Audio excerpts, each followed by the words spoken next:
Nous sommes dans le sud du Sénégal, à plus de 600 km de Dakar, la capitale. Ce jour-là, une caravane de sensibilisation sur la protection des enfants contre les diverses formes de violence a sillonné les villes de Vélingara, de Kolda, de même que d'autres villages.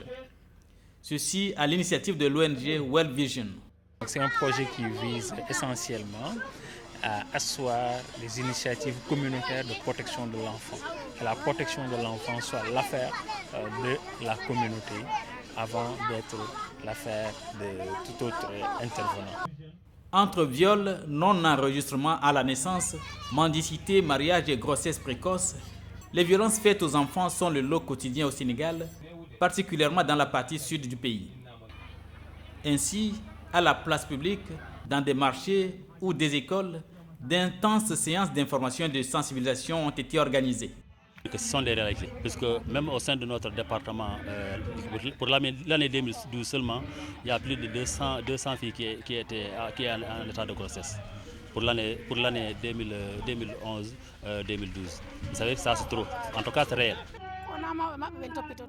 Les jeunes filles doivent être aidées afin de mieux travailler à l'école et d'y rester. Les parents doivent y veiller pour le bien de leurs filles comme des garçons. Le parcours a été ponctué de sketchs animés par des enfants avec des messages on ne peut plus clairs. Par exemple, sur le non-enregistrement des enfants à la naissance. Au niveau des villages, nous avons mis ce qu'on appelle les cahiers de village. Quand un enfant est né dans le village, en tout cas au plus tard au 8e jour du baptême, que l'enfant puisse être déclaré au niveau du cahier.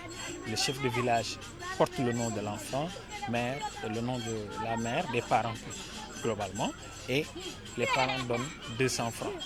Et le chef de village, de façon mensuelle, ramène ce cahier au niveau du conseil rural où il y a l'autorité de l'état civil et cette autorité fait les transcriptions nécessaires pour que chaque enfant qui a été déclaré dans ce mois-là puisse recevoir sa pièce d'état civil.